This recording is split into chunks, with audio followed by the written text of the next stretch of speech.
우리 옆에 분과 한번 인사하겠습니다. 주님의 이름으로 사랑합니다. 반갑습니다. 성가대에 모르는 얼굴이 한 분 있죠 오늘? 예, 우리 반주하는 진아자매 제일 가깝게 있는 신랑입니다. 예, 저도 오랜만에 뵙는 것 같아요. 예. 또 오랜만에 뵙는 분 없습니까? 나도 오늘 처음 왔는데 예. 우리 늘 이렇게 얼굴을 봐도 늘 반갑고 감사하고 함께 예배드리는 것이 얼마나 감사한지 모르겠습니다. 세상은 사실은 내 욕심, 내 것을 챙기기 위해서 남의 것을 빼앗는 모습이 많잖아요. 남을 눌러야 내가 승리하고 성공한다라고 그렇게 살아가요. 세상의 원리가 그렇게 돼 있어요. 그런데 성경의 원리는 그게 아니에요.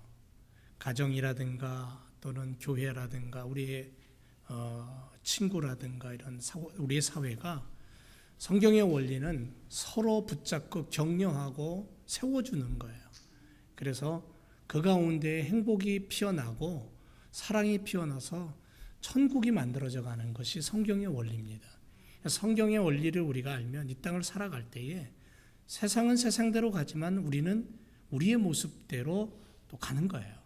이게 이제 세상과 교회와의 차이입니다. 그 차이를 느끼지 못할 때에 세상은 교회를 향해서 그 핍박의 소리를 가하는 거죠. 세상이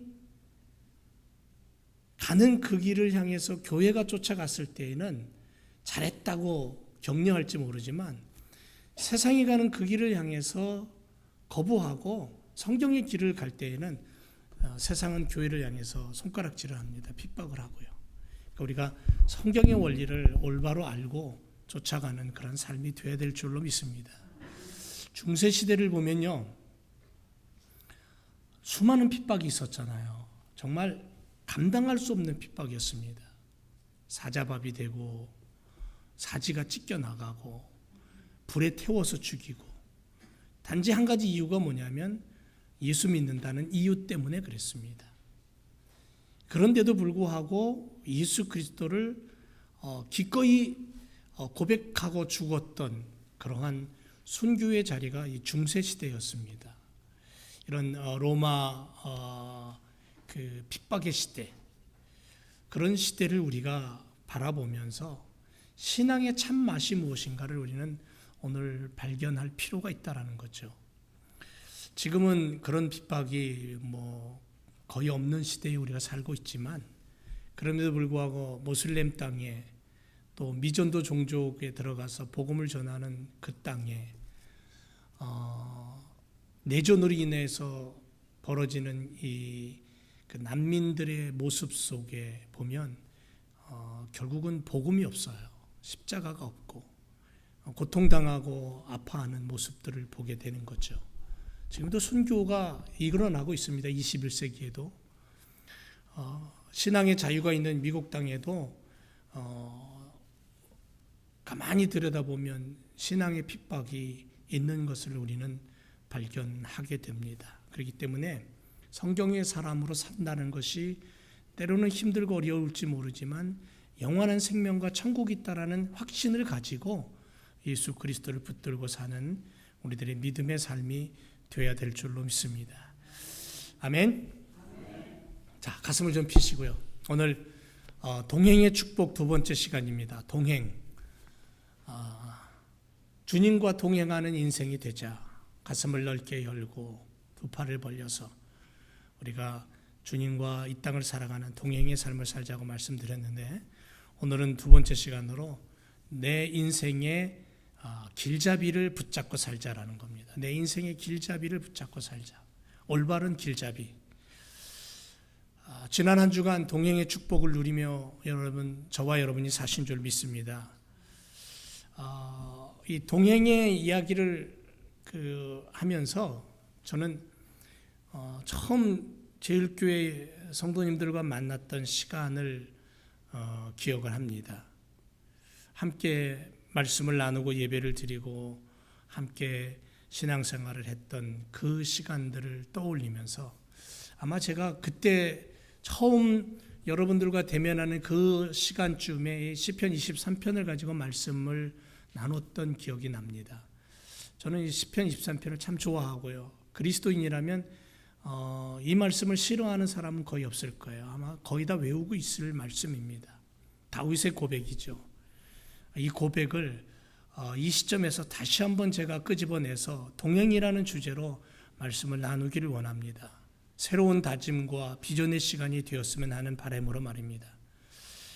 나의 인생, 우리의 인생의 길을 돌아보면서, 지나온 길을 돌아보면서, 지금 내가 걸어가고 있는 이 시간, 이 시점에서 내 인생의 길을 바라보면서, 그리고 내 인생의 미래를 꿈꿔보면서 과연 나는 내 인생길에 누구와 동반하고 있는가, 누구와 동행하고 있는가를 한 번쯤 우리는 우리 스스로를 들여다보면서 질문을 해야 됩니다.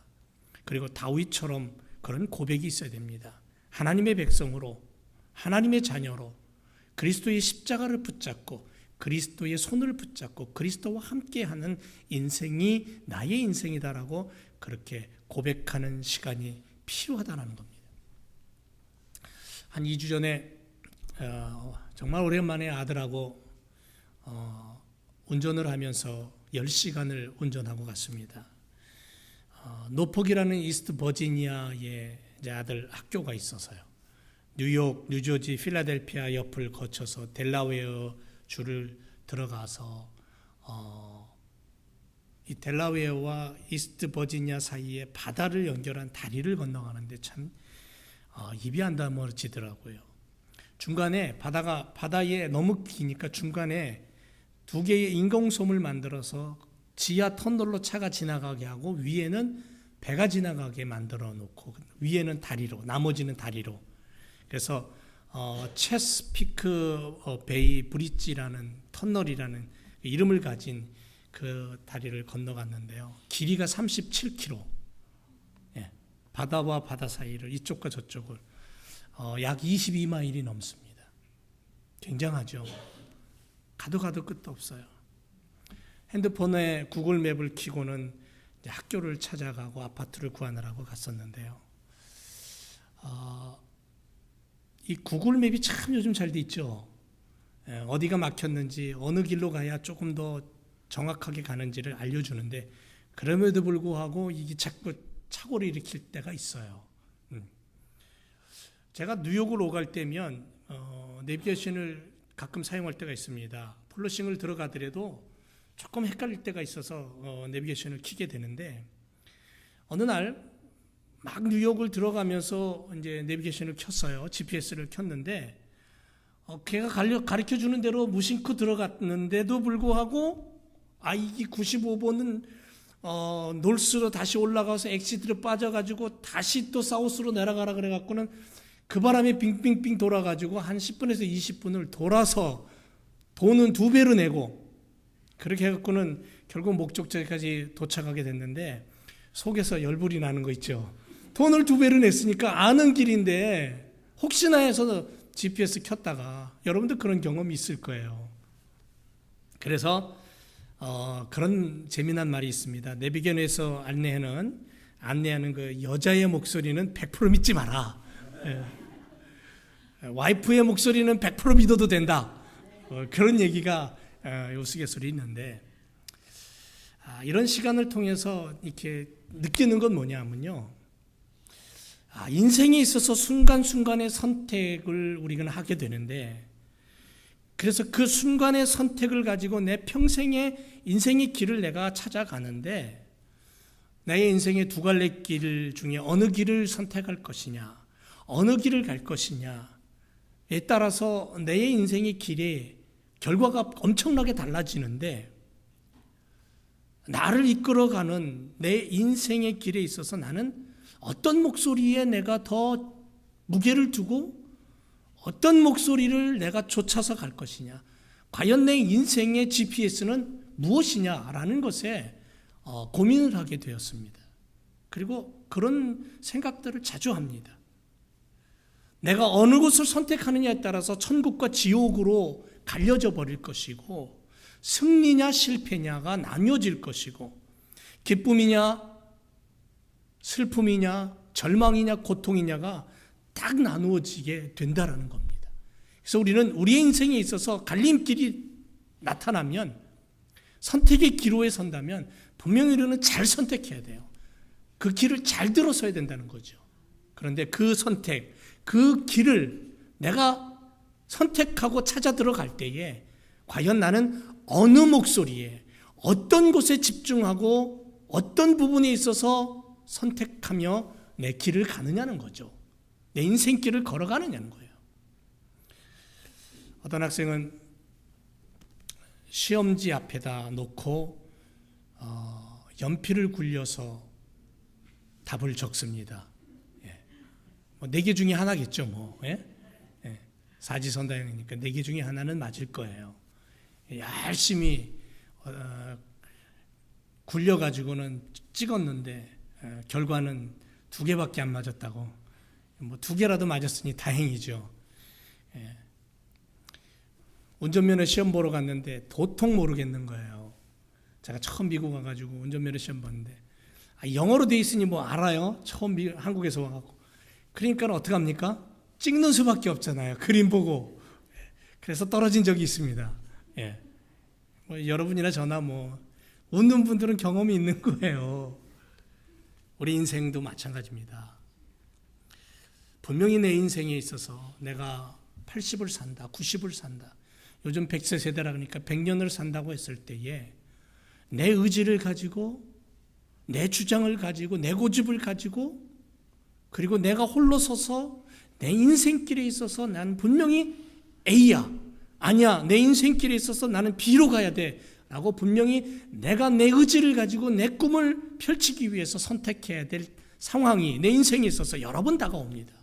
그럴 때마다 나는 어디에다가 중심을 가지고 어떤 초점을 가지고 그 길을 가겠느냐는 거예요. 그걸 선택하겠느냐는 거예요. 굉장히 중요하다는 거죠. 인생에 있어서 가장 중요한 것은 보이지 않지만 함께하고 도와주고 인도하는 삶의 주인, 그것을 내가 우선순위에다 두고 선택하고 따라가고 그 음성을 듣고 거기에 중심을 가질 때에 내 인생은 빛이 나고, 비록 때로는 실패할지 모르지만 실패를 딛고 일어나서 성공하고 승리하고 기쁨을 맛볼 수 있는 그런 인생이 된다는 거죠. 여러분 90이 되어서 여러분의 인생을 돌아보면서 내 인생을 해도 값졌다, 값진 인생이었다라고 고백할 수 있는 시간이 되자라는 거죠. 그런 시간이 되기 위해서는 지금 내 인생의 주인이 누구냐, 나는 어떤 목소리를 따라서 내 인생을 걸어가고 있느냐, 내 인생에 있어서 나와 동행하고 있는 그 보이지 않는 존재는 무엇이냐, 그것을 우리는 오늘 붙잡자라는 거죠. 어떤 사람은 돈을 얘기합니다. 어떤 사람은 자신의 실력을 얘기하죠. 나의 인생의 주인이 누구라고 말할 수 있느냐라는 거예요. 내 인생의 길잡이,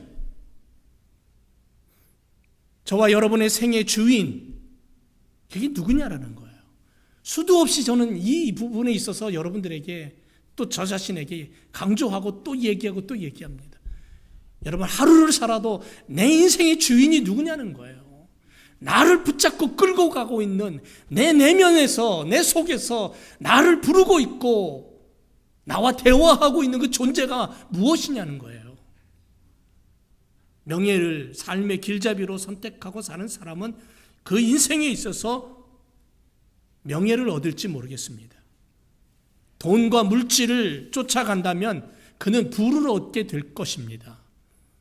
그런가 하면 술과 도박을, 쾌락을 쫓아간다면 그 사람은 그런 쪽의 삶을 살게 될지도 모르겠습니다. 권력을 쫓아간다? 마찬가지예요. 권력을 얻게 될지 모르겠습니다. 그러나 이러한 것들은 사실은 내가 숨쉬는 동안만 있을 것이고, 그리고 내 손 안에 잡았다라고 생각할지 모르지만 잡는 순간 또 빠져나가는 것을 느끼게 될 것입니다. 그래서 바닷가에 가서 모래 한 줌을 가득 아무리 꽉 쥐어도 결국 그 모래는 내 손에서 빠져나가는 것처럼 말이에요. 그게 인생입니다. 모든 것을 다 거머쥔 것 같아요. 모든 것을 다 잡은 것 같은데 가만히 보면 빠져나가요. 없어져요. 이러한 것들은 모두가 어쩌면 나를 파괴하고 거짓된 주인으로 나를 끌고 가는지도 모르겠습니다. 그래서 영원하지 못하다는 거죠. 안개 같다라는 거예요. 사라진다는 겁니다. 여러분들 찬송가 말고 복음성가 말고 가요 좋아하는 분들 많이 있는 것 같아요. 뭐 돌아와요 부산항에 뭐 나이 드신 분들은 그런 노래 부르죠. 처녀 뱃사공 이런 거. 또 뭐 좋아하세요? 그 트로트 중에 뭐라 그러더라? 아주 인기 있는 것들 많이 있던데 그런 노래들 좋아하죠. 근데 그런 노랫말을 가만히 보면요, 대부분이 많은 경우에 인생을 놀이하는 거예요. 그 인생을 놀이하는 중에 주된 주제가 뭐냐면 미움과 사랑과 용서 이런 것들이에요. 허무 이런 것들이 대부분의 주제입니다. 그러니까 인생을 바라볼 때는 허무하다는 거죠. 사라진다는 거예요. 여러분 유명한 그 닥터 지버거라는 그 영화 아시죠? 고전입니다. 책으로도 나왔는데 고전입니다. 그 내용 중에 이런 마지막 장면에 이런 내용이 있습니다. 장군하고 타냐라는 주인공 아이하고 대화하는 장면이 나옵니다. 장군은 타냐에게 어떻게 아버지와 헤어졌느냐고 묻습니다. 대답하고 싶지는 않았어요. 타냐는. 그래서 얼버무립니다. 혁명의 와중이었고 거리는 불이 났고 복잡한 상황에서 그저 도망치다 보니까 말을 얼버무립니다. 그때 장군은 다시 묻습니다. 정말 헤어진 이유가 무엇이냐고 다그치듯이 타냐라는 아이에게 묻습니다. 그때 이 아이는 자기 속에 있는 진실한 말을 실토하는데 그게 뭐냐면 사실은 아버지가 내 손을 놓아버렸어요 라고 실토를 합니다. 이때 장군은 타냐에게 이렇게 말합니다. 내가 사실을 가르쳐주마. 코마로프는 내 친아버지가 아니다. 너의 아버지는 바로 닥터 지바고다. 만일 그가 내 친아버지였다면 아무리 거리가 불이 나고 혁명의 와중이라도 절대로 너의 손을 놓지 않았을 거다라는 그러한 말을 합니다. 친아버지와 가짜 아버지. 그 차이는 무엇일까요? 진짜 아버지는 결코 딸의 손을 놓을 수 없다라는 겁니다. 설령 최악의 경우 어린 딸과 아들의 손을 놓쳤다고 하면 그 다음에는 다시 그 손을 잡기 위해서 온 인생을 투자할 겁니다. 그 한 좋은 예로 얼마 전에 한국 영화 하나가 오픈이 됐습니다. 전쟁을 소재로 한 영화예요. 여러분 보신 분 있는지 모르겠지만 저는 이 영화를 보면서 참 감동스럽고 눈물을 흘렸습니다. 포화 속에서 생에 다시 없을 운명적인 만남이 시작됩니다. 6.25 전쟁. 결코 헤어지지 않겠다고 두 사람은 약속을 합니다. 근데 그 약속은 깨어집니다. 반드시 돌아오겠다고 너를 찾으러 오겠다던 그 약속은 60년의 시간이 그리움으로 흘러가 버립니다. 한국 전쟁 당시 터키 군인이었던 슐레이만과 전쟁통의 부모를 잃고 고아가 된 5살 소녀 아일라라는 아이와의 만남으로 시작되는 이 영화는 처음부터 끝까지 행복과 웃음과 전쟁통 안에서 전쟁의 와중에서도 그 아이를 통한 사랑과 웃음이 피어나게 하고 그리고 결국은 헤어지게 만들고 60년 만에 그 딸을 만나겠다라는 터키 한 군인 술레이만의 놓칠 수 없는 딸을 향한 그 애정과 그 간절한 소망 그리고 60년 만에 만났을 때에 끌어안고 눈물로 그 60년의 시간을 메꾸는 둘만의 그 모습 속에서 참 눈물을 지체할 수 없는 그런 영화였습니다. 인간은 어쩔 수 없이 인간이기 때문에 극박한 상황, 절망적인 상황에서 손을 놓고 떨쳐버리고 살 때가 많습니다. 놓지 못하고 잊지 못한다 해도 이룰 수 없는 부분들 또한 너무 많습니다. 하지만 우리 주님 그렇지 않죠. 제가 방금 말씀드린 이 아일라라는 영화를 통해서 가슴이 뭉클했던 이유가 뭐냐면 전쟁의 포화 속에서 만난 터키 군인인 아버지와 전쟁의 고아로 버림받을 수밖에 없었던 한 딸 아이의 60년 만의 재회의 눈물과 사랑, 그것을 통해서 지금까지도 십자가에 못 박혀 죽으시고 부활하셔서 무덤 문 열고 부활하셔서 다시 너희를 데리러 오마 약속하시고 구름 타고 올라가신 그 주님의 준비하심이 제 마음속엔 떠올랐던 거예요. 다시 만날 날을 손꼽아 기다리면서 하늘나라에서 나의 집을 예비하고 계시는 주님, 언제 이 마지막 시간이 되어서 구름 타고 다시 와서 우리를 반갑게 맞이해 줄까? 그때 나는 그 주님의 모습 앞에, 그 주님의 가슴 앞에 내 감격을 어떻게 표현할까? 내 인생을 돌아보면서 주님 품에 내가 어떤 모습으로 안길까? 그런 생각이 그 영화를 보면서 내 마음속에 그림으로 다가왔어요. 그래서 그 영화에서 주는 감동이 나는 주님을 바라보면서 울 수밖에 없었어요. 집사람이 뭘 그렇게 우냐고 그러는데, 왜냐하면 주님 앞에 내가 안기면서 나의 모습은 어떨까? 나의 모습은. 여러분, 진짜 하나님과 가짜 하나님은 어떻게 구별할 수 있을까요? 그 차이는 어디 있을까요? 우리는 너무 많은 신을 쫓아가고 살아갑니다. 너무 많은 인생의 주인이 우리 속에 있습니다. 명예의 신도 있고 물질의 신도 있고,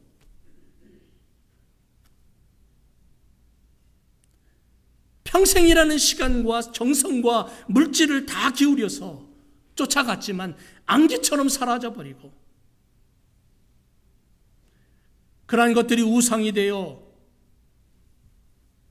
고르마초프라는 사람이 불붙는 거리에서 어린 타냐를 놓아버렸듯이 얼마 지나냐서 나는 배반이라는 쓴맛을 보고 내가 붙들고 내가 믿고 있는 모든 것들을 놓쳐버리고 사라져버릴 때에 인생의 허물을 느끼고 아픔을 느끼고 슬픔을 느끼는 그 순간이 바로 내 인생에서는 패배와 실패와 쓴맛을 맛보는 그러한 시간이 아닐까.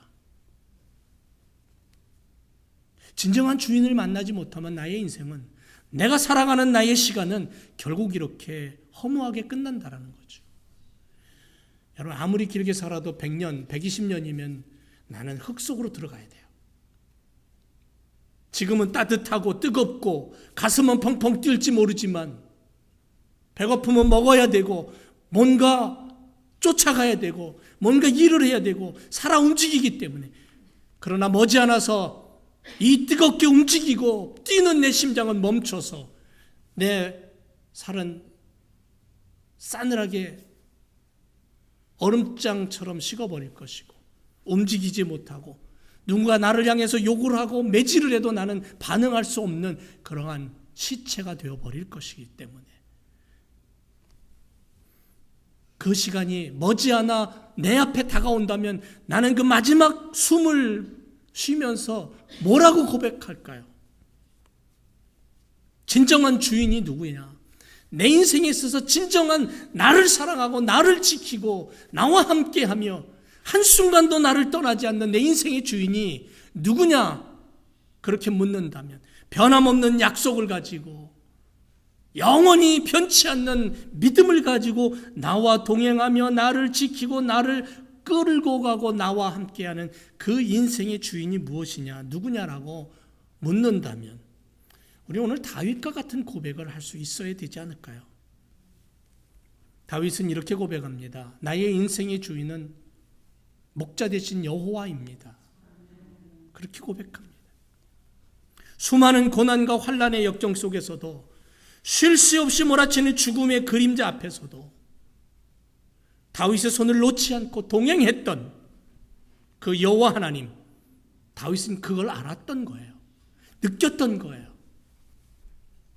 얼마나 죽음이 다윗 앞에 다가왔으면 미친 사람처럼 그렇게 미친 노릇을 하며 살던 때도 있었고요.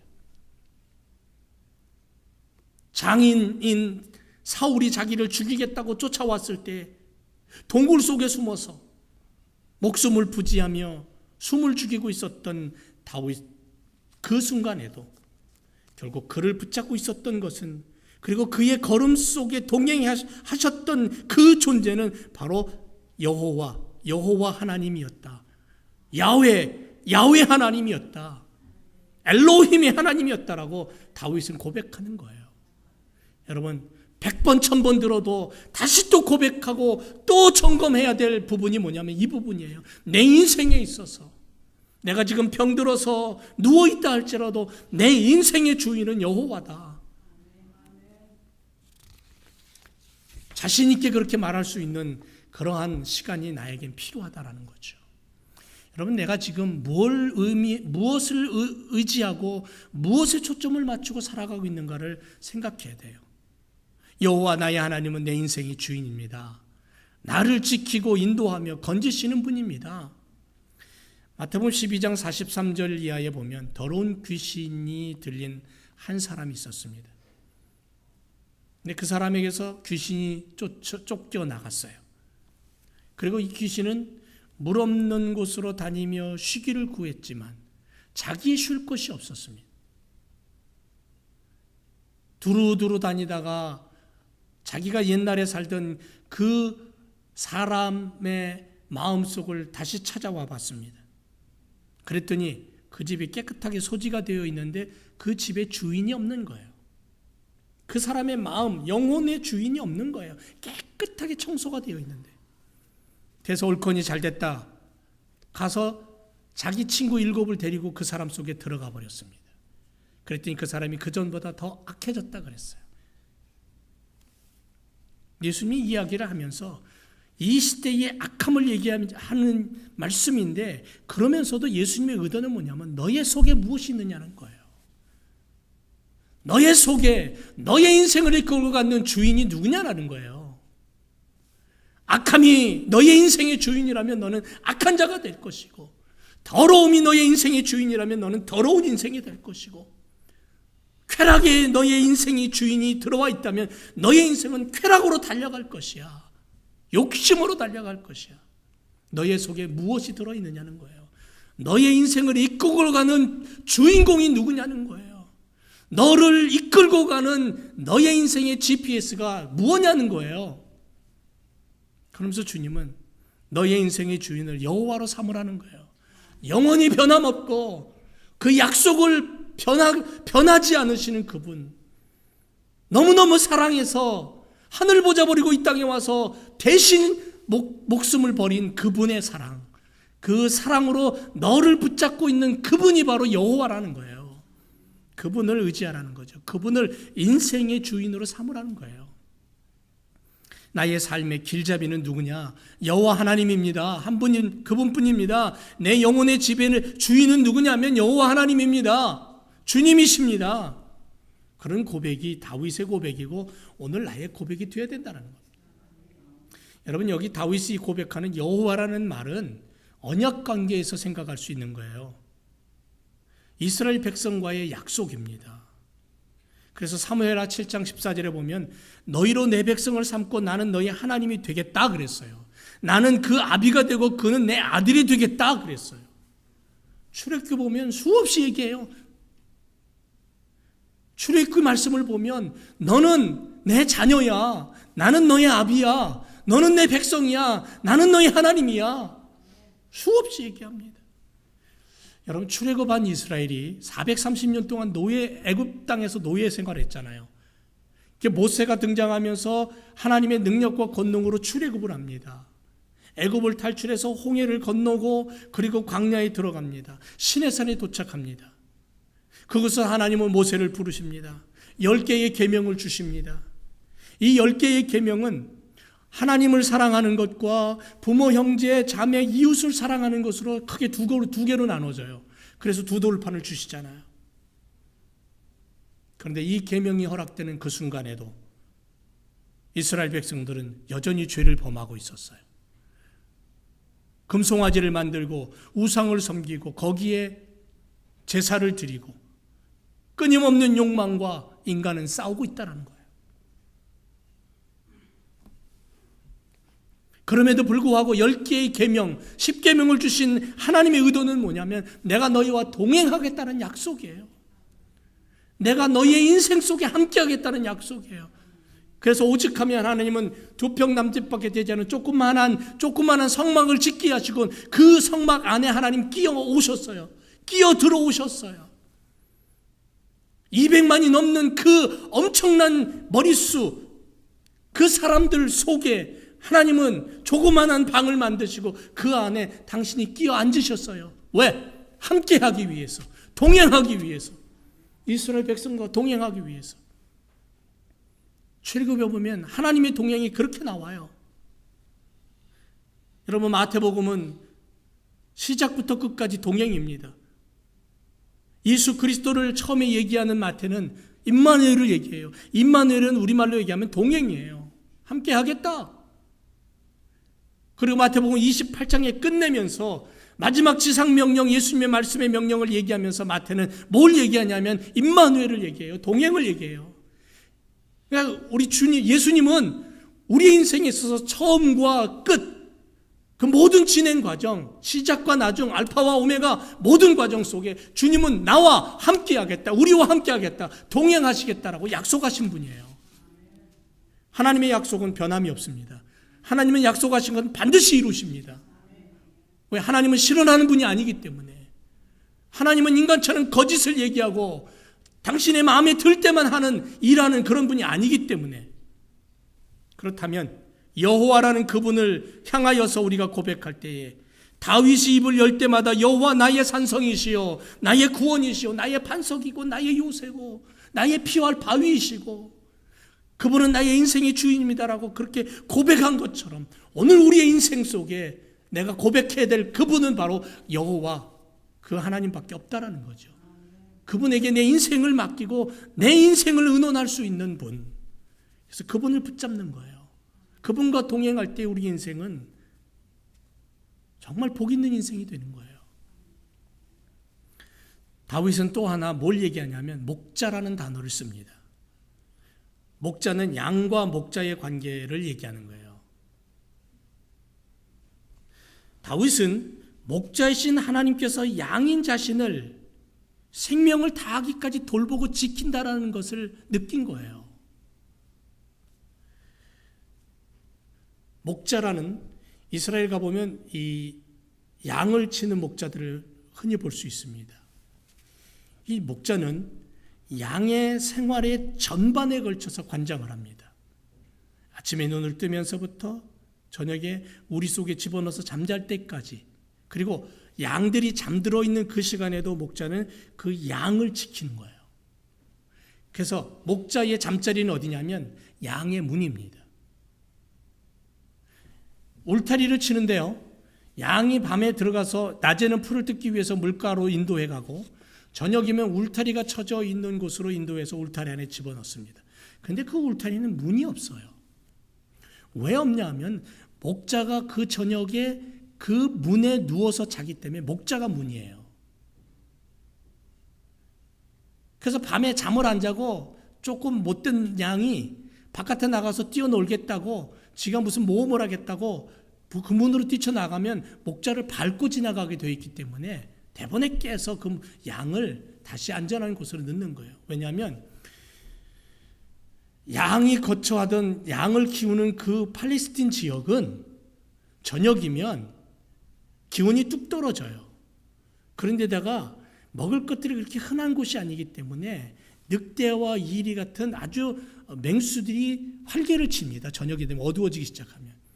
그래서 제일 먹잇감이 뭐냐면 바로 이 양이에요. 양들이 먹잇감이에요. 그래서 밤에 특별히 양을 지키는 목자의 모습을 다윗은 보면서 하나님이 내 인생을 그렇게 지키신다는 거예요.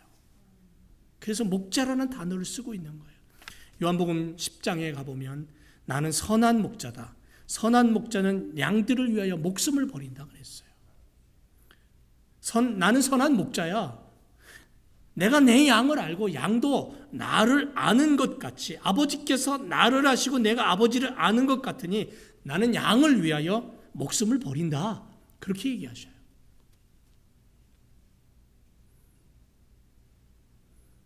나를 위해서 목숨을 버릴 수 있는 그 어떤 존재가 있다면 예수 그리스도는 나를 위해서 목숨을 버리신 분이에요. 여러분, 언젠가 제가 이 J.D. 록펠러라는 사람 얘기를 한 적이 있습니다. 참 석유왕이라 그러고요. 실업가이고 대자본가라고 부르죠. 33살에 최초로 자기 인생에 있어서 100만 불의 순수익을 올렸던 사람. 43살에 미국에서 가장 커다란 회사를 소유한 최고의 부자. 53살에는 억만장자가 되고 세계의 최고의 부자가 됩니다. 그래서 53살까지 그는 행복한 삶을 살았다고 그렇게 자부할 수 있을지 모르지만 사실은 아니에요. 우리가 볼 때에 그 이야기만 들으면 야, 이 사람은 세계의 최고의 부자니까 53살에 그런 부자의 반열에 들어섰다면 참 행복했겠다. 멋졌겠다. 그런데 그는 행복하지 못했습니다. 왜냐하면 병이 있었어요. 알로피시아라는 병입니다. 탈모증 비슷한 병인데 머리나 눈썹이 빠지고 몸이 초취해 말라지는, 그래서 죽는 병이에요. 53살 어느 날 의사로부터 결정적인 이야기를 듣습니다. 1년 아니면 1년 반, 1년을 채 견디기 힘들 겁니다. 그의 생명은 1년 남짓 남아있던 거예요. 밤에 잠을 이루지 못하고 고민합니다. 1년밖에 남지 않은 인생. 내가 가진 이 많은 소유는 무엇을 의미하는가?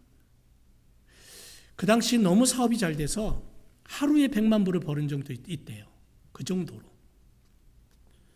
그런데 그는 우유 한 잔과 크래크 한 쪽으로 목숨을 연명할 수밖에 없는 죽을 병에 걸려 있었던 시간이었어요.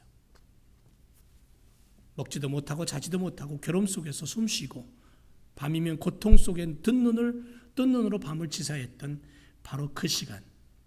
그런 어느 날 그런 고민과 고민 속에서 벌떡 일어나서 침대 밑에 무릎을 꿇습니다.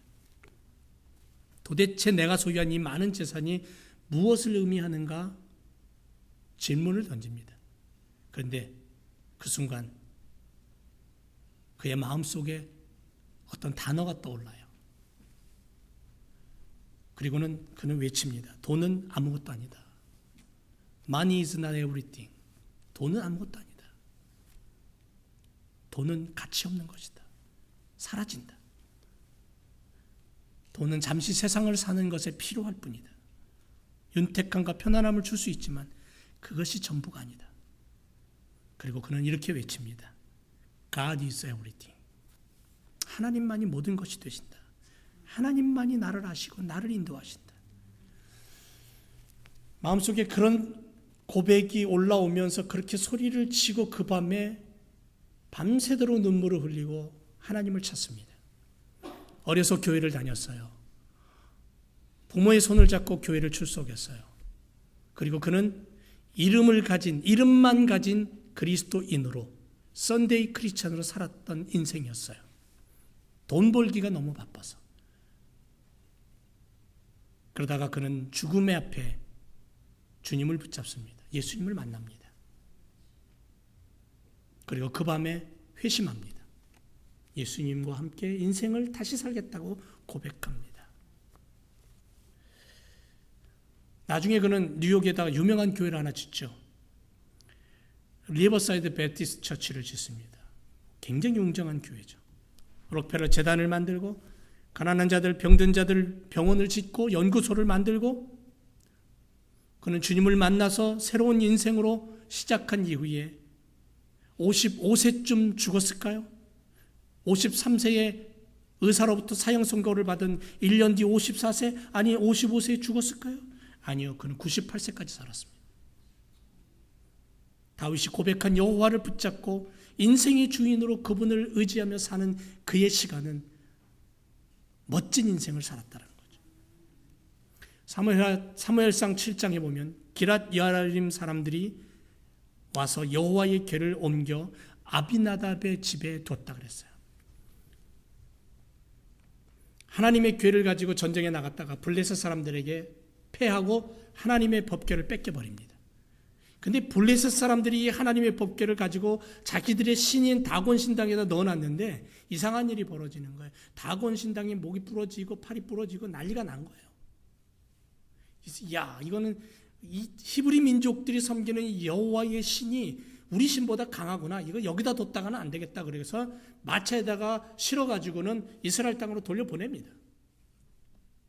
그때 아비나답 집에 그 하나님의 법궤가 들어오고 아비나답은 그 하나님의 법궤를 정성스럽게 잘 섬깁니다. 그때에 하나님이 그 집을 축복하셔요. 놀랍게 축복하셔요. 이 성경에 사무엘상의 7장에 나와요. 여호와를 온전히 섬기는 자. 사사시대가 끝나고 이스라엘 왕국이 출범하기 직전에 제사장 엘리의 시대에서 사무엘의 시대로 접어드는 그 과도기의 어두움의 시대, 타락의 시대 앞에 하나님을 온전히 섬기는 가정, 하나님을 온전히 바라보는 믿음의 가정은 승리한다는 거예요. 복이 임한다는 거예요. 하나님 그 얘기를 하고 계시는 거예요. 아비나답에 복을 주셔요. 아브라함이 세 사람의 사자를 따뜻하게 영접했다가 100세의 아들은 축복을 받잖아요. 롯은 두 사람의 천사를 영접했다가 소돔 고모라의 멸망 앞에 구원을 얻어요. 아리마대 사람 요셉은 예수의 죽음 앞에서 자신의 빈 무덤을 오픈하고 예수님을 거기에 모셔드림으로 축복을 얻는 사람이 돼요. 여러분, 21세기 사는 우리들, 혼탁하고 어지러운 세상, 무엇이 진짜인지 모르고 썩어지고 없어질, 손에 쥐면 쥔 것 같은 데가 사라져버리는 이 허무한 세상 속에 살아가는 우리들이지만, 그러나 영원하신 예수 그리스도, 아비나답이 여호와를 자기 집에 모신 것처럼 다윗이 여호와를 목자라고 고백하며 인생의 주인으로 모신 것처럼 오늘 우리가 여호와를 우리의 인생의 주인으로 온전히 섬기며 살아갈 때에 하나님의 놀라운 축복이 우리 가운데 넘쳐나게 될 줄로 믿습니다. 사랑하는 제 교성들 여러분, 내 인생의 길잡이를 누구로 삼으시겠습니까? 하나님 지금 내 곁에 오셔서 내 마음의 문을 두드리시면서, 야, 내가 너의 인생의 길잡이가 되어줄게. 내가 너의 인생의 동행자가 되어줄게. 그렇게 말씀하시는데요. 어떻게 하시겠습니까? 내 마음의 문을 열고 주님을 모셔드리고 주님의 손을 붙잡고 예수 그리스도와 함께하는 인생이 되시기를 주님의 이름으로 축원을 드립니다. 기도하겠습니다.